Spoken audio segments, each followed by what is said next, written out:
You're watching the Eternal Tournament Series. Hello and welcome to the top 8 of the Eternal Tournament Series for Week 6. I am Truedawn, and as always, I am joined by Rhino. I'm still here. Hello. And we have our top 8. We will be watching Tabo on Stone Scar Burn versus Rewind on Feldscar Midrange, but it's worth looking at the whole bracket here. We have Hythar also facing Akabos. Peaceful playing against Paradox, and PME playing against Waspos. We actually have just a lot of mid-range in the top 8 today. We will be seeing one of the few Stone Scar Burn decks in this matchup, but still relatively slow format. Yeah, it's notable to say that Stone Scar Burn, which we'll be watching here, was the only 6-0 of the tournament. It is undefeated. It is the 1 seed, so it's been burning people's faces off, but it has a interesting side of the board that we'll touch on. But yeah, the rest of the top 8, there's a lot of time, a lot of mid-range, but some other, controlling elements, a lot of decks kind of blurring the lines between. Should make for a nice variety of matchups here. Yep. There is one more Stone Scar Burn in the top 8 in the hands of Paradox. He's playing Peaceful, who's on Comrade deck. So yeah, I think whenever the players are ready, we can jump into this game. But this is definitely an interesting matchup where you have the Stone Scar Burn deck trying to get underneath the Feldscar midrange deck, and the Feldscar midrange deck is just hoping to have the right answers. Right. And some interesting stuff coming out of this mid-range deck. I don't even know if I could. I mean, it's called mid-range, but man, it's playing main deck Rain of Frogs here. And just a whole lot of answers. One of Dark Return, sure, why not? But 4 champions of cutting. And that's what I like to see. That card can end games quickly. But and 2 Black Sky Harbingers to help with life gain, but not much else outside of that. Post Portal will have access to some backlash, and no sabotages anywhere in the list is a little surprising as well. Yeah, we see the 4 Feln Strangers to fully fuel the Champions of Cunning. So this is actually, despite the Rain of Frogs, this is actually like a more proactive build of Feln Scar midrange. It's reasonably threat dense considering they're missing of their 4-drop. I mean, I guess they have Statuary Maiden. They don't have Steward of the Past, but only 3 Statuary Maiden. So they're a little weaker there, but in general, they're trying to end the game pretty quickly. Yeah, full 4 Death Strikes, though, is the interesting take as well. Usually when I've built a more proactive version of Feln Scar like this, where it features 8 champions, this one actually doesn't even feature Champion of Chaos. Usually you have to cut out the Death Strikes just because they're so expensive and clunky alongside the rest of your deck. You'd rather have the cheaper interactions and Annihilate, Torch, Permafrost, Sabotage, and just let your mid-range be your mid-range. But they're opting to go for Death Strikes, and I guess it's been working in today's rather slow meta. It might hurt them a bit here, though, against Burn. Yep. And on the side of Stone Scar Burn, just a pretty standard list. How I would probably just obliterates, Flame Blasts, Armored Reapers. There's a little bit of split on Armored Reaper and Soulfire Drake at the top, but it looks like we are going into game 1. And keep in mind, this is a best of 5, and we do not sideboard between games 1 and game 2. Yeah, so, and we also don't have a hand cam available, so we're just going to be watching it from Stone Scar Burn's perspective, and they've got a hand with not a whole lot of burn in it. We've got a unit backed up by a bunch of cards that help you build resources in Bear's favor, Caleb's favor, Corey. And they do have, like, the Pyro Knight on turn 1 is good clock. There's not too many things the Feln Scar deck has to kill that early, and we see that they don't here. They're just going to spin their tires. So it'll get in for damage here. They'll get to develop their hand with either Caleb's favor or Quarry, depending upon what they want, or the Vara's favor. They actually have a bunch of these effects. Yeah, definitely, arguably too many. They also dodge the dreaded turn 2 Vara's favor on the play from their opponents. Yes. So they at least get to keep this Pyro Knight, keep some pressure. And we'll see how Rewind responds. All right, Corey. So yeah, they're going to get in quite a bit of damage from these 2 Pyro Knights, and we'll have to see if they decide to back it up with favors or Corys in this. And when you're playing as a Stone Scar Burn deck, you really need to prevent their creatures from converting into damage because they have so much burn in their deck. They just need to get you down to like 15, and then they can do the rest with spells. So you got, yeah. Sorry for interrupting. Oh, no problem. You can go. There's an interesting decision to make here in that you can either go quarry and try and find some more action, or use a favor to guarantee that next turn you have access to Death Strike to essentially guarantee that you get to push through these Pyro Knights, and that's what we see Tabo's opt to do here. Rather guarantee having access to this Death Strike, and if he doesn't need it, guess what? He has Quarry, and then find whatever you want to find. Yeah, and hopefully for Rewind, he's gonna have something to do here. Right. And Statuary Maiden is a reasonably good play. Unfortunately, for him, that Tobias does have the Suffocate, yeah.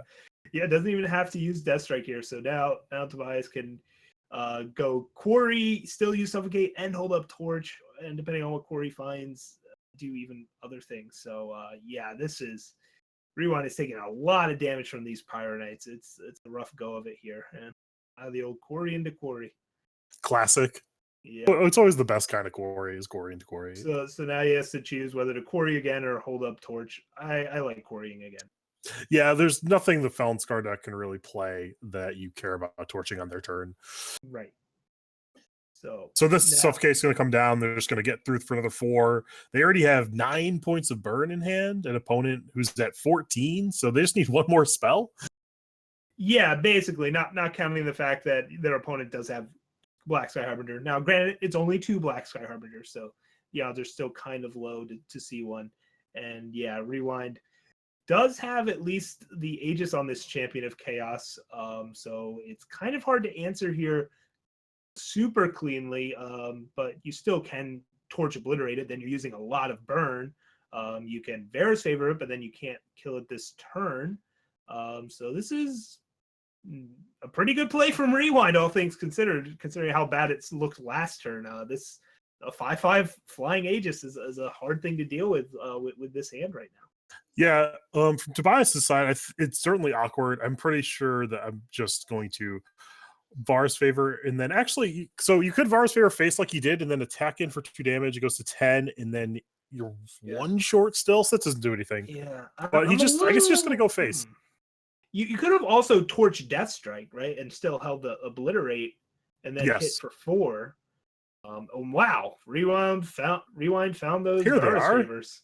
They're happening a little late, but they're still good. Yeah, better late than never as far as those goes. I mean, that's 2 life gain, board taken care of, and power in hand. Yeah, I mean, if you're Tobas, I guess, yeah, he's holding on to this torch. He wants this torch for face, and that might end up digging a hole that he can't get out of. Well, he gets to kind of choose there. He gets to see what he draws first, because he can torch that strike if he needs to, which is actually probably what's going to happen, because now you just need so much burn to close the gap. You could just keep taking this, though. He's still actually at Shadow Threshold now. Yeah, now with the second champion, this is not lethal. It's too short, but it is, because they both trigger. Right. Yeah. At this point, you need to throw this. I mean, I think if you weren't planning on torch Death Striking this, you needed to obliterate face so that you could also then torch face and then draw the burn off the top. This is a decision he had to make in his main phase. Yeah, he kind of hedged in a spot where he couldn't hedge, because now he just doesn't have an out. We see him going upstairs, but there's no burn spell he could also cast this turn for the mana he has available. He can kill. No, he can't even kill one of these because his spells are too expensive. And yeah, that was the thing where when you're burned, you've got to, once you make a decision, you've got to stick with it. You can't waffle. And when he chose to not try and kill one of those, that first champion of cunning, that means he was on a burn your face plan, but then he didn't use obliterate on the face. And then he also didn't kill a champion of cunning. So yeah, he kind of chose his path and then wavered from it and got appropriately punished for it.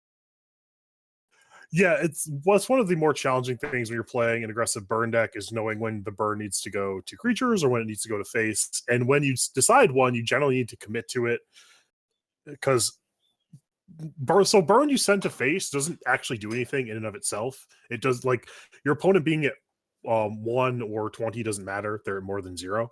So you need to actually be able to do enough burn to actually get them to 0 life. So if you're doing some burn, you probably need to send the rest to actually convert the whole distance. So you need to commit to one line or the other, whether or not your creatures can get through, you want removal. You can't hedge, because then you just end up short on both sides. Right. And yeah, that's the thing with Burn and other aggro decks is, people can say, oh, they're simple to play, there's not many decisions to make, but those few decisions you do make are so critical that if you at any point make even a slight error, you're going to get punished hard for it, as we saw there. You're kind of walking on a razor thin margin in terms of a decision. Where when you're playing more mid-range or control decks, yeah, you have more decisions and they might be slightly more complicated and but they're also slightly lower impact in that, you can afford to maybe make mistakes or not make. There's less room for super critical errors, unlike Burn, where every decision is a critical one. Yeah, because everything is so cheap and all the numbers are so tight. Making a single misstep with the Burn deck is going to cost you the game. Whereas other decks, the slower mid-range decks, all the effects are so powerful that if you mess one up, maybe another one can help make up the distance that you gave up. Right. So they are, I guess, sideboarding here. It looks like Tobias thought he could sideboard, right, then he reminded me no sideboarding. It's best of 5. He figured it out. Now we're heading into game 2. Yeah. Yep. So Rewind is up a game. Yeah, we're up a game here, and I just realized he didn't even have access to Death Strike for a while there because he didn't have Double Shadow. Totally blanked. That was the thing. Totally okay, blanked. Yeah, sure. I just now came to that realization. I'm sure chat's been yelling at us, but anyway, we've got a match here. We'll look at this one instead. And here, Tobias has Argent Instigator and a Champion of Chaos. He has an incredibly aggressive draw. Rewind's going to probably need at least one torch to stem this enough to not just get run over. And that pause tells us there's probably a torch here. And there it is. The torch comes out. This isn't the worst for Tobias. He still has 2 more threats. He has Quarries that can find whatever he needs at that stage in the game once we get there later. So he still has a solid hand, still has a lot going on. But if Rewind's able to answer all 3 of these creatures, then Tobias is left with no pressure. So we'll see a Wisdom of the Elders on the side of a Rewind. Is trying to develop his hand, try and find answers to this Argent Instigator. We will see if he finds one. Yeah, and that answer can come in a lot of different forms, either removal or a unit. We'll see what Rewind does here. And, yep, there's a Maiden. So right now, Tobaz doesn't really have any clean way of answering this Maiden, and it's just going to sit there and stave him off unless he's willing to give up a burn spell and a unit here and give them a cudgel, which doesn't sound very appealing. Yeah, it's not. I think you really want to quarry for a Suffocate or something. You could also spend this turn to develop the Champion of Chaos, then look for the Suffocator whatever next turn. This attack is interesting. So does Tobias play Rapid Shot in his deck? Because Necklace are known, because I'm not sure what Rewind is playing against there. Yeah, I believe there's no Rapid Shots. So I mean, if I'm in Rewind shoes, like I said, I don't know Rewind's hand, but I think I would have been pretty happy exchanging a torch and a Maiden for a torch and an Instigator. Yeah, you just don't want to take damage. If you end up killing these creatures with yourself above 20, it's just so hard to lose because they don't have the repeatable damage anymore. But again, we have no hand information, and wow, the swing coming back means Rewind's pretty confident about whatever they have in their hand here. They're highly, highly valuing this Saturated Maiden. They do not want it to die under any circumstance. You can argue that's aggressive, but it's going to allow them to turn the corner very quickly. Yeah, it may be a thing where Maiden is the only unit in their hand, and the rest of their hand is more removal like this Death Strike, and they know, oh, then that means I need this Maiden to live and just keep cudgeling up and win the race that way. And that's just my only game plan with whatever hand I have in front. Again, we don't have hand information. That's what I would discern from the way that he's played so far is Maiden's probably their only unit, and they're just going to keep putting more and more armor on it and try and win the race. Yeah, that would certainly make a lot of sense here. The way that Rewind has built his deck, he does want to be proactive. He's not equipped to fight a super long game. So if his hand only has one threat, and this is that Statuary Maiden, it makes sense that he wants to protect as much as possible. Again, like Stone Scar Burn, it is important to not take as much damage, but it's also important to actually kill them before they just naturally draw all the burn that you die from anyway, right? Pressure, it's both answering their pressure, but also having your own counter pressure. And I think Rewind's doing a good job demonstrating the knowledge of that matchup and knowing what's important to conserve in terms of life points versus your own units.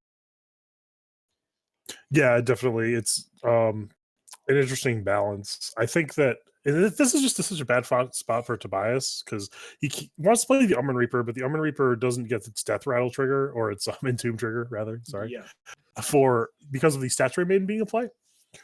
So that really makes it hard for Tobias to present any pressure. He does get to play this Impending Doom, which, if unchecked, is going to do a bunch of damage. But based upon how Rewind is playing, I'd be surprised if this lives, or surprised if this lives. Yeah, we'll see what this quarry finds. But he is digging. He hasn't done it immediately. And there's another Annihilate. All right. So, yep. The pressure continues here. I imagine another Cudgel's going to come down on one of these units, probably on the Maiden to take it out of Obliterate range. Yeah, that certainly seems like the reasonable thing to do. Yeah, and there we go. So, yeah, Tellus goes down to 4, has a Umbran Reaper that's not a reliable trigger because of Maiden still being in play. Maiden's out of that suffocates completely dead, and yeah, Tobaz sees kind of the writing on the wall here. There's no way getting out of the situation. So really well played by Rewind, basically banking on the burn having a unit heavy draw, and that's what burn had there instead of a burn heavy draw, and that's in Feldscar's wheelhouse of being able to it can definitely deal with any deck trying to throw a lot of units at it. Not so much when it's throwing a lot of spells at you. Yeah, Rewind played the hand the way it was dealt to him. He didn't because in a lot of circumstances you would just be content to trade that Statuary Maiden, but based upon the texture of his hand, he realized he needed it, and he had a bunch of removal, and the way he won was that his opponent had a creature heavy draw, and he could convert all of that removal into cudgels at a fast clock. He was able to do that, and we saw the result there, and we will be moving to game 3. Yeah, so Burn is in the hole 0-2 here, going into sideboards, and usually the reason you play Burn is because it's got this linear proactive game plan that gives you an advantage in the first game's pre-board. So being in the hole is not where you want to be, but this Burn deck's got some interesting stuff in the sideboard, not what you typically see out of a Burn. 2 Azindal's Gift, a Whispers in the Void, some Statuary Maidens. I don't know if you want to try and out mid-range Feldscar mid-range, though.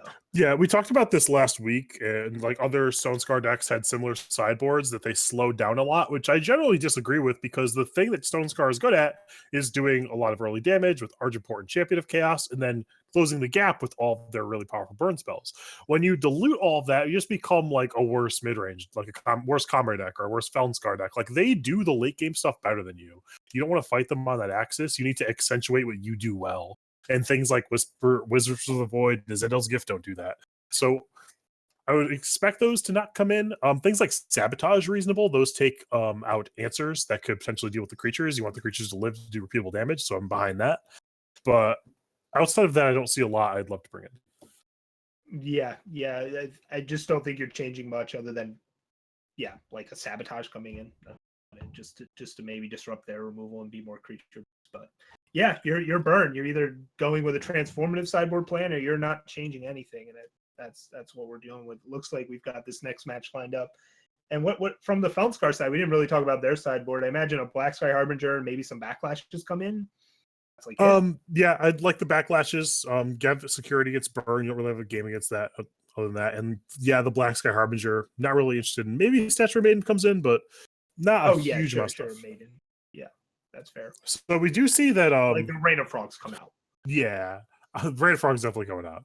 So Tobaz has a pretty slow draw here. He doesn't have any creatures, which is really unfortunate. He has a lot of burn, but again, you really need the creatures in the early game to do some amount of damage, because the burn by itself is generally not going to be enough to get there. You need the repeatable source of damage from the creatures. You need creatures, but I think what Tobaz is hoping for is like bigger units, because we saw a pause there. It stands to reason that it's probably Torch, although hey, it's post-board, it could be Backlash, but it's good that he has all of this. That's how he needs to finish. And another pause there tips off that there's a Torch in your opponent. We have knowledge of that, and that's a big deal here, because normally a fully buffed Champion of Chaos dodges Torch. Doesn't do that anymore. Yep, still very good at attacking for damage, but not so good at staying alive anymore. So it's still great, still has a spot in the deck, still does what you want to do, but you encounter situations like this where your opponent could have a torch, and it doesn't look so great. Yeah. Wow. Chooses maybe he doesn't have the torch, or is just waiting. I'm not sure why you wait, but like There's I not a understood lot to punish you for slow rolling. I guess you don't have to give up the information yet. Right. Sure. Another champ shows up. So yeah, for Tubbs here, using Obliterate instead of Death Strike. Interesting one. But yeah, here comes the torch. We knew that was showing up at some point.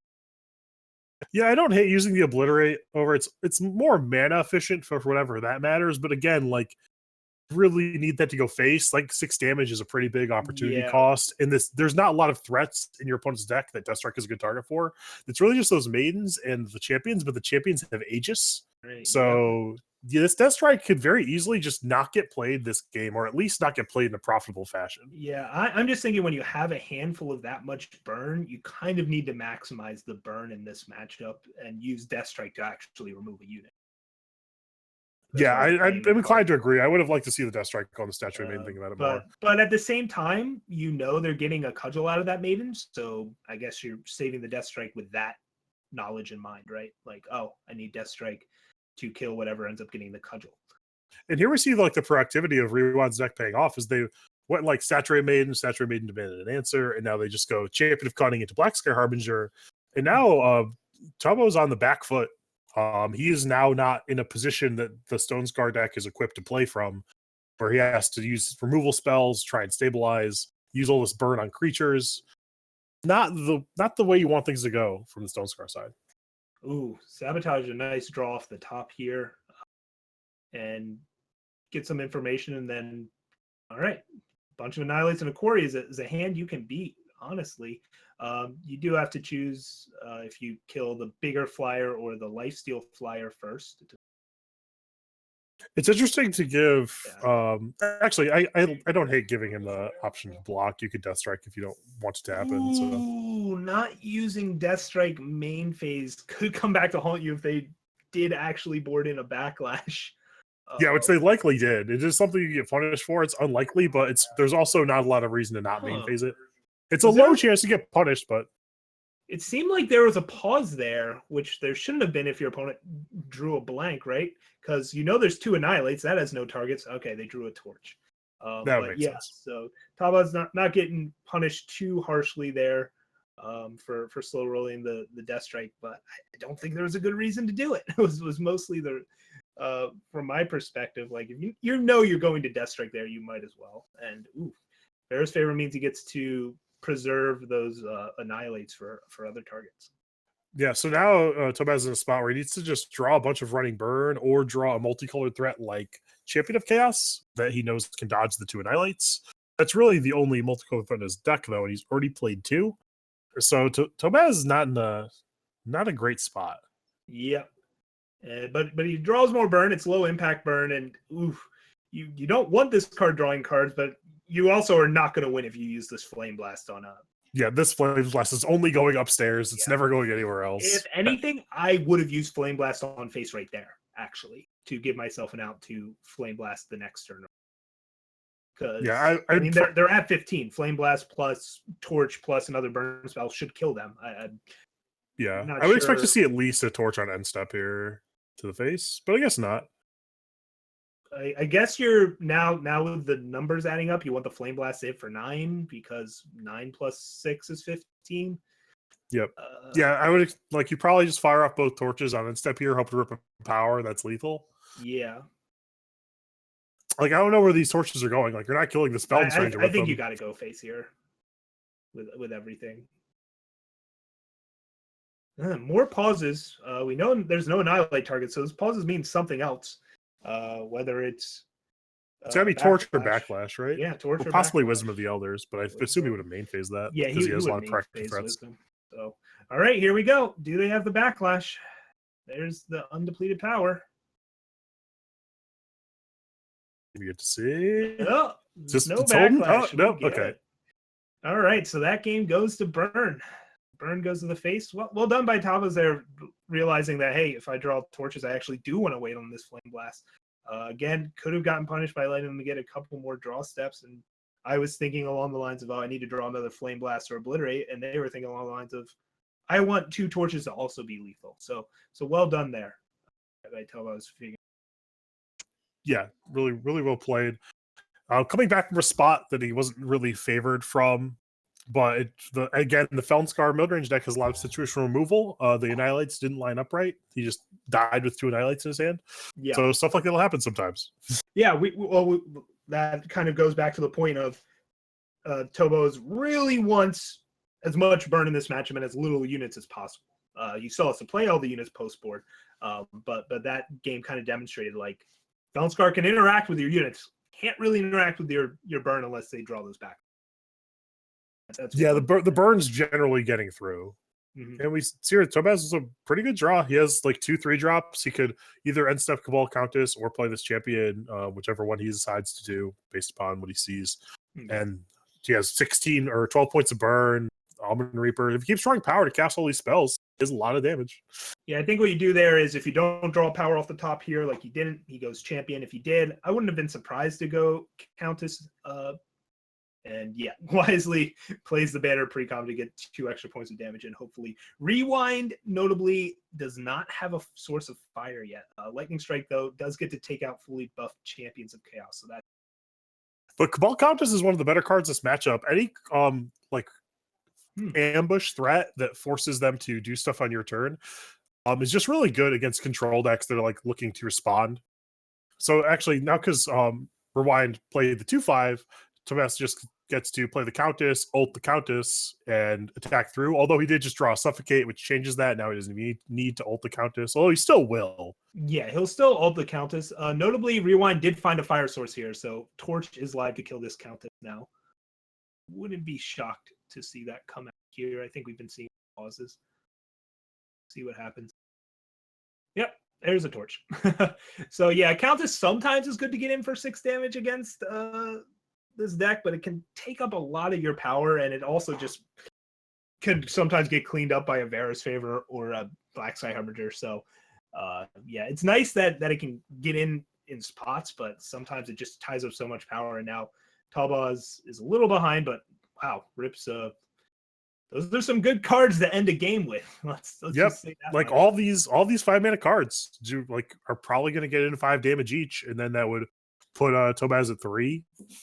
So the Statuary Maiden is really good if he has a torch. Yeah, and we're getting some weird lag here, it looks like. Hopefully it recovers. Yep, some weird stuff going on with the cursor. Floating Statuary Maiden. There we go. All right, yep. Well, looks like he's going to get a swing in with this Reaper, perhaps. We'll see if Rewind was lucky enough to have 2 torches with this draw. Nope.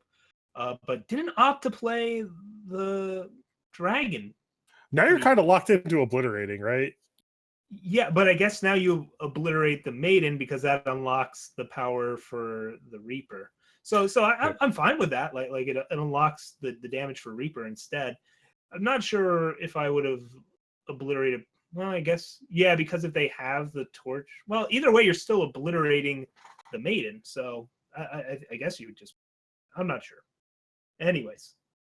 See Black Sky Harbinger answering the Almond Reaper. It's a pretty clean answer. This Obliterate will now have to go do something that is not face, which isn't the best. Although now that Death Strike is perfect draw. Yeah, it's not as good as Suffocate, but it's still better than having to use an Obliterate here. So still a very nice draw. This is where burn wants to be, right? Draw its awesome top end burn and just settle in on about 6 power and just kind of put down the pressure. And oh, yeah, Rewind's in trouble here if he doesn't have an answer. This Soulfire, if he gets to connect, that's lethal in hand. So he needs either a kill spell for this or a backlash for the burn spells. Oh, there's a pause. So, yep, we've got the Death Strike. Rewind at least lives for now, but is in a dangerous spot for sure. Still 9 points of reach, and now potentially a lot of charge units in his opponent. Although maybe he just drew a charge unit from his opponent's deck. We'll find out soon enough. Yeah, maybe he took one of them, but now Tobaz just needs a charge creature, another burn spell. He's still very close, and he is very, very far from dead. So he has a long time to draw a large amount of cards. And there it is. He just needs some time to actually convert it to the face. So yeah, he's sitting on 27 health. Seems to be in a nice spot. Again, backlash could kind of ruin his plans, but he's way ahead here right now. But a champion of cunning does a lot to actually put a clock on him. So if Rewind does have a backlash and there is a pause here, we've still kind of got a game if Tobos doesn't quite top deck what he wants to top deck. And if Rewind has backlash. There's a lot of ifs here. Is it backlash? Nope. Man, we haven't seen one yet. I'm starting to wonder if Rewind actually brought them in or not. I'd have to imagine he did. If he hasn't already, I assume he is now after dying to burn spell several times in spots where backlash would have made him live. If backlash is in your sideboard, it's to help this match, right? We're evened up 2-2 now. Wow. Yep. So it's weird to see the Stone Scar Burn deck flounder in the first pre-board games and then do well in the post-board games. Usually that is the inverse, but the deck is still just powerful on a raw power level basis. The burn spells are just always good. The creatures are always powerful. If they ever hit you, you're likely to just die. So it's able to overcome the sideboard tech of Rewind thus far, although Rewind has not found backlash or any of his more potent sideboards. Yeah, we've played post-board games where you really haven't seen any post-board cards. I would say from really either side. So other than we saw that sabotage, right? That was kind of nice. Although yes, that was one of them. Here. So we haven't seen a ton of sideboards. But we will move quickly into game 4. No, 5. This is 5. We're tied up 2-2. Good at math. This is the final game. It's been a match so far where the sideboard cards haven't mattered as much as just what cards they actually drew, right? We're talking about how the unit heavy draws from burn are going to struggle to close out this matchup, where the spell heavy draws are going to have much more success, and that's kind of played out so far. Yeah, definitely. And we'll get to see as we see Tobaz's hand, if he's able to close this out, or if Rewind is able to come back from 0-2 deficit.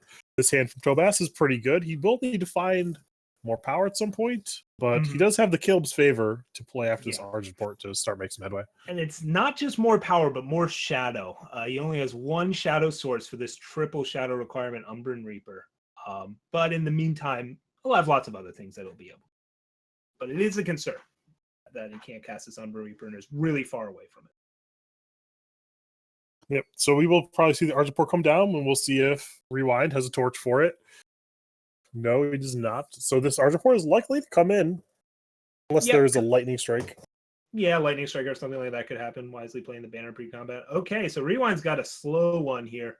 That's not going to be good news for him. And if he didn't have an answer to the Argent Port, he doesn't have an answer to the Champion of Chaos. So Hope, wow, Maiden. Yeah, this one's gonna be a bad time for Rewind. Tobos is gonna get in for a whole heap of damage here on the back of this Suffocate. Yeah, this is the insane thing about Stone Scar Burn. Like, Rewind's already dead. Like, Rewind Tobaz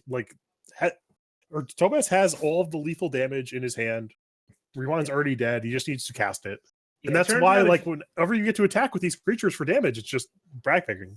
Yeah, it turns out if you do nothing the first 3 turns of the game against Burn deck, you're going to have a bad time. And that's just what happened to Rewind here. Again, that's kind of harkens back to when we first started talking about this matchup way back when I was like, man, he's got 4 Death Strikes, but it's kind of lacking in that early removal. And I think that kind of came to fruition here, where it's just, oh boy, just did nothing the first 3 turns, and then now is playing a Felon Bloodcaster, not super ideal. And it makes sense that the Quarry hit the Quarry. He doesn't need Umbran Reapers that he can't cast. He needs power to cast Umbran Reapers, and that Shadow Sigil will suffice. I'd expect to see that get taken. And now Tobaz's whole hand is online. He needs to attack in for 3 here. Space, baby. And yeah, it's just, I don't know how Rewind comes back from this. There's just too much damage. Bit of a misplay there, not playing the Shadow Sigil pre-combat and getting your champion fully buffed. Oh, yeah, that's correct, because the Felon Bloodcaster would die. Now you have to use the torch to kill the Bloodcaster, where before you did not. Yeah, because the way that Death Touch and Overwhelm work is that 4 damage would still go through, so it would force the Argent Port to block, and then you'd get 5 instead of 3. So a little bit of misplay there, but not sure it matters. Yeah, I mean, even though, like, basically these same blocks would have happened if he had played the Shadow Citadel, but he would have gone in for one more damage. But yeah, it doesn't really matter. His opponent is dead for all intents and Black Scavenger's gonna gain you some life. Sure, you go back to 11. It's depressing when your best possible draw is like not remotely close to good enough. Black Sky is definitely the best thing he could have had that turn. And he's still incredibly dead. Yeah, I'm just shooting a torch at the face here. Yeah, what else is this torch doing? I haven't done the math yet, but I'm sure I'm just shooting this. Like, I don't know why I wouldn't. Your opponent's tapped out. 3 extra damage. The Obliterate goes off with the Black Sky. We'll see an Alpha attack. Have another 5 damage come in. Yeah, if you would have torch face, you would have had full here. No, you would have been 1 off. Okay.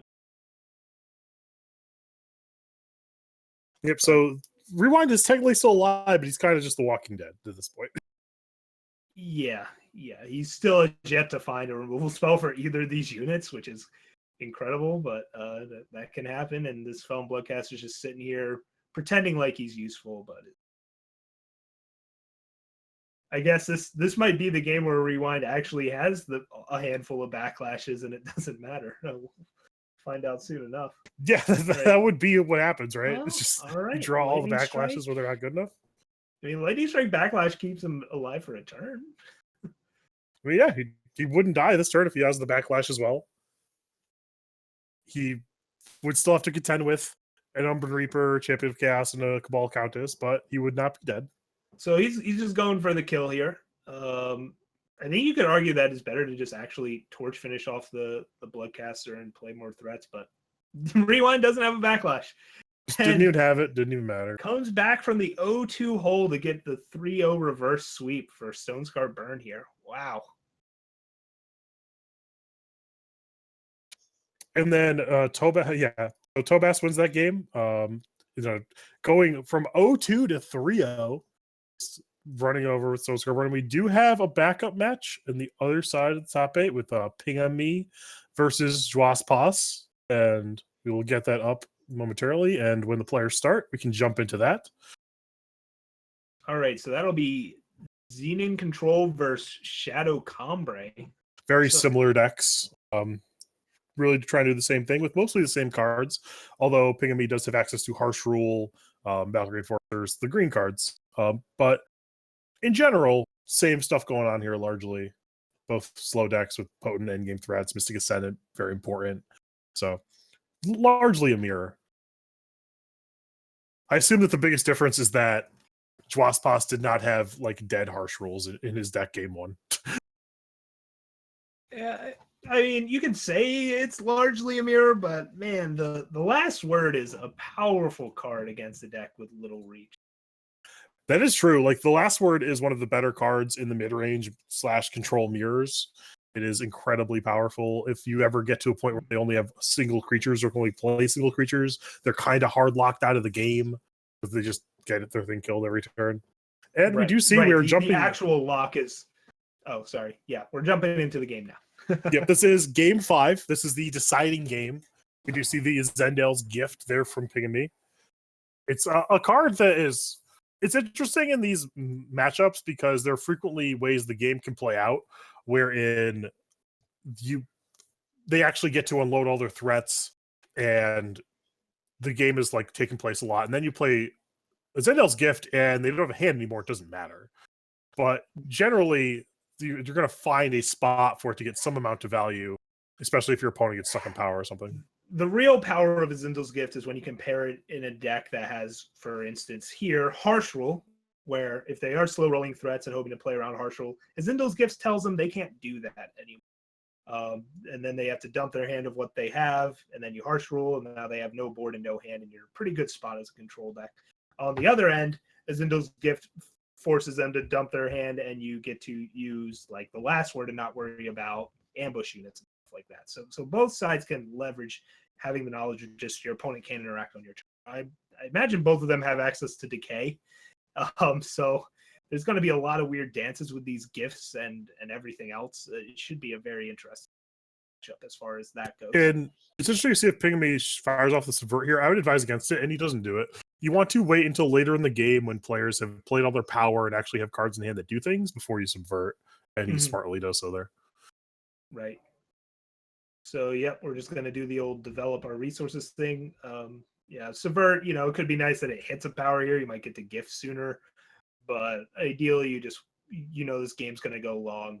You get to hold up the Wasp here for this Titan. Wasp going to tag the Sandstorm Titan. Although Dwaspas does have the Annihilate, and he's going to save his Sandstorm Titan, leaving the pressure in play.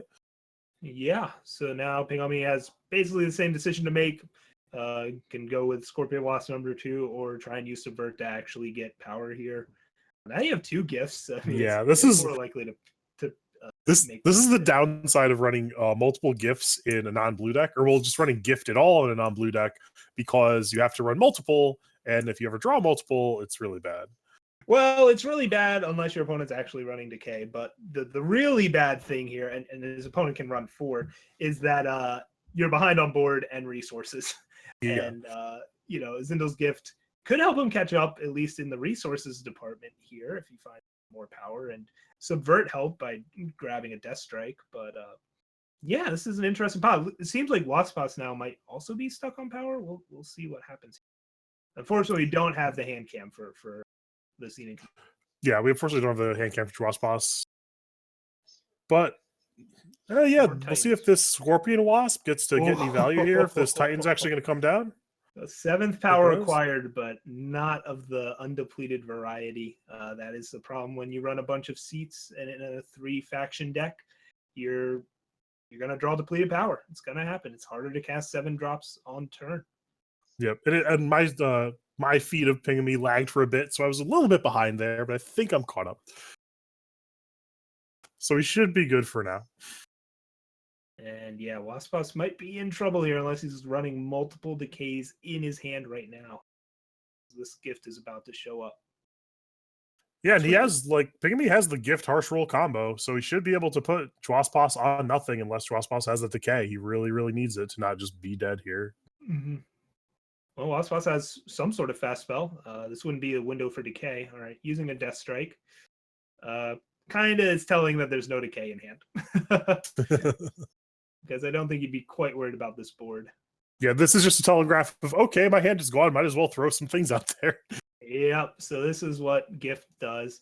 And I guess you really want to be funny, just put a second one on. Yeah, so get a last word, get some removal, get a Whispers in the Void is a big hit. And their own is Zyndel's Gift. So, first to gift can be a pretty big deal here. It's just unparalleled value. It's really hard to find like a 1 for 5 in any faction combination. Yeah, getting that down first is a huge deal. That's why hitting power drops and mirrors like this are so important. Not only because in general you get to cast your spells, you get to cast your high expensive spells and your lower cost spells in like the same turn, but getting to a Zyndel's quicker can really decide the game, like we saw there. So Find the Way only actually gets 1 power here because you have to discard the other. I guess he just wanted to thin sigils out of his deck, though. And Sabotage is not as good when you already have a gift on your opponent, but Nambo. Guess it doesn't really matter, though. In every other phase of the game, it's nice to have, and it makes your opponent subverts worse if they draw that, so you got that going for you. That is true. There's value in having bad cards against decks that have subvert. They can take them. So, whatever Dwaspas's best possible draws, I guess a Mystic Ascendant that brought Mystic Ascendant into power, that'd be fine. But even at this point, he's just too low now. So I'm not sure. I don't think he's actually on any. This is kind of awkward for Pygmy. He has no follow up to this, to apply more pressure. Okay, now you can see 8 power, but it's kind of funny because he was sitting on harsh rules and his Zyndel's Gifts and Sabotages. None of these things actually do any. Now you found the 8th power and Reality Warden shows up. All right. That's not a bad. hard thing to deal with. Now Waspas has to deal with both this flyer and an incredibly large unit with 1 card. That's going to be tough to do. Yep, he gets to get a look at it, but no 1 card can deal this. So he's just going to be dead to the flyer, and Pygmy will be moving on to the semifinals. So the Zyndel's Gift doing what it does, right? Oh, somebody got stuck on power. I got to 7 power first. You don't have decay. Fun game. Let's I'd say go to the next one, but this match just ended up. Good job on Ping on Me there. Yep, really, really good showing there from Ping on Me. I like his deck a lot. It's certainly like clunky in spots, but generally the Shadow doesn't come at a huge cost because you have things like Find the Way and Seek Power, and getting access to Sabotage and Subvert really help in these slow, mid-range, like control matchups, which appear to be a large portion of the format. So he came tech for that, and he's getting rewarded for He it. also just barely had that third Shadow Sigil after that nerf, but you got there. You got there. Because the whole point of that Zindal's Gift nerf was to maybe prevent this kind of deck from surfacing, but time-based decks can find the fixing to still make it work. It just means you can't go 4 faction anymore. Although somebody will prove me wrong on that soon. So before we move, take a break before we go to the semifinals, I would like to talk to you guys about our Patreon page. If you are enjoying the show and you feel like you want to make a contribution, you can do so on our Patreon page. We have set goals for each donation level where we get to do more stuff. The 150 goal is expanded article content. We reached that recently, so we're going to have more articles more frequently. So that's really cool. The $200 goal is monthly Sunday tournaments. I know that's a thing that a lot of people want. A lot of people work on Saturday. They can't make the Saturday tournament. They really want to play. So when we reach that $200 goal, we'll be able to produce some Sunday tournaments for you guys. I know you really like that a lot. And then the 251 is guaranteed prize pool for major tournaments. So we get to reward you guys for putting in all of this work and being successful at the game and actually see rewarded for it. So if you like what we do here at this at aReNGee Eternal, if you like the stream, if you want to help the competitive Eternal community, we really appreciate a donation to Patreon. It helps us grow the scene, grow the stream, and make some good progress for it. But that will do that for now. We could actually go over the top 8 bracket really quick. So actually it isn't updated. Hold on, let me refresh that. There it is. So we're going to have Tabo against Hythar on one side of the bracket and Paradox versus Ping on Me on the other side. So both of these Stone Scar Burn decks have advanced. One of them will be playing against Ping on Me's Shadow Combre, and the other one is going to be playing against one sec. A big Combre. So we have Burn versus mid-range matchups. Yeah, so I would say the Shadow Combre has a slight advantage, comparing in terms of Combre versus Shadow Combre, just because you have access to Sabotage. But you also have the downside of your power base being slower and less consistent, so it's one of those. Is this trade-off worth it against Burn? Yeah, it's unclear. It feels like it'd be close to net neutral, but if Ping on Me gets the 5 games where their mana doesn't mess up, then they have a huge upside from the sabotages and Subvert. So yeah, Subvert's huge against Burn. You can take those Flame Blasts and Obliterates, which are always the last cards in their hand, and you get to turn them back on them. That's pretty nice. But at the same time, it's a 4-power spell that has no board impact. So if they're on again one of those like heavy Champion of Chaos draws, you're kind of sad to see them. It's a burn attacks from a lot of hard, difficult to answer angles. Yeah, definitely. It's interesting to see how both of these matchups are going to line up. We have again Burn versus all the mid-range decks. The Burn's trying to claw its way back into the format, even though people thought it was too nerfed. Did good last week. Mid-range is still fighting it, so we will get to see the result of those matchups after a short break while we set up the semifinals. So until then, I am Truedawn for Rhino. See you in a minute.